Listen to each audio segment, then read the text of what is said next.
바세린이나 이런 것들이 보습이 잘 된다고 생각할 때도 있는데, 사실 근데 이런 것들이 반복이 되고 피부의 상태가 좋아지지 않다라 보면은 1년 내내 피부가 좋을 때가 잘 없는 거죠. 안녕하세요. 이 전 시간에는 봄철에 자주 생기는 피부 질환에 대해서 이야기를 해보았는데요. 이번 시간에는 봄철에 심해지는 아토피 피부염에 대해서 다시 한번 조금 더 세분화돼서 이야기를 한번 해보겠습니다.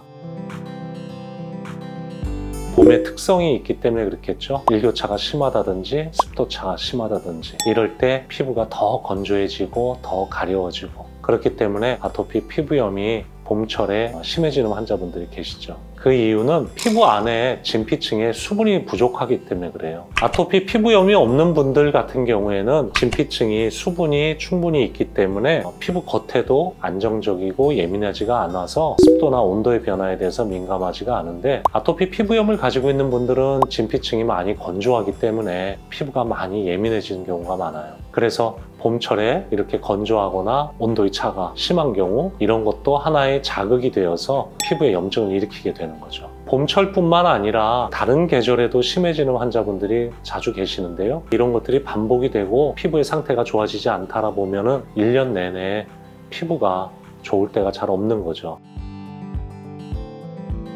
피부가 건조한 사람이 건조한 계절을 만나게 되면 피부 증상이 더 나빠지는 상황들이 많이 만들어지기 때문에 보습을 해주는 게 굉장히 중요합니다. 물론 그 보습제는 피부에 자극이 없고 흡수가 잘 되는 그런 보습제여야 되겠죠. 간혹 바세린이나 이런 것처럼 매우 끈적이거나 이런 것들이 우리가 알 때 보습이 잘 된다고 생각할 때도 있는데, 사실 그거는 좀 맞지 않는 말이고요. 피부의 겉도 건조하지만 사실 피부의 내면도 건조하기 때문에 흡수가 잘 되는 그러한 보습제를 선택하는 것이 좋습니다. 시청자분들 중에서 혹시 보습제에 대해서 더 궁금한 게 있으신 분들은 제가 예전에 보습제의 선택과 또 어떤 보습제가 좋은 건지에 대해서 정리해 놓은 영상이 여기에 있습니다. 이 카드를 클릭하시게 되면 보실 수 있으실 겁니다. 그 외에 우리가 외출을 하고 돌아오게 되면은 미세먼지라든지 꽃가루라든지 황사라든지 이런 것들이 아무래도 노출이 되겠죠. 외출해서 돌아오게 되면 미온수로 씻어내는 것이 좋습니다. 예전에 물로만 샤워를 하는 것이 좋냐, 아니면은 세정제를 사용하는 것이 좋냐라는 얘기들이 많이 있었는데요. 이런 미세먼지나 꽃가루나 이런 것들은 사실 물로만으로는 잘 안 닦이는 경우가 많이 있습니다. 그렇기 때문에 부드러운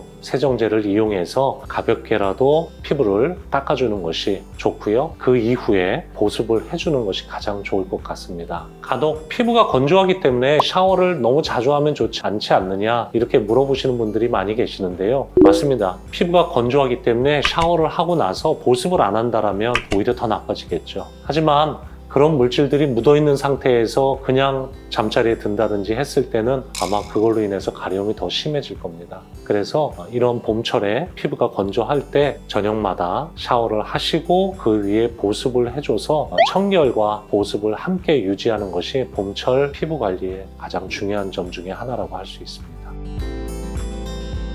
오늘은 봄철에 많이 생기는 피부 질환에 대해서 좀 알아봤고요. 아토피나 알러지를 가지고 계신 분들 중에 봄철에 심해지는 이유나 어떻게 하면 또 예방을 할 수 있을까, 그런 것에 대해서 한번 이야기를 나눠봤습니다. 다음에는 더 좋은 정보와 새로운 정보로 다시 한번 찾아뵙도록 하겠습니다. 감사합니다.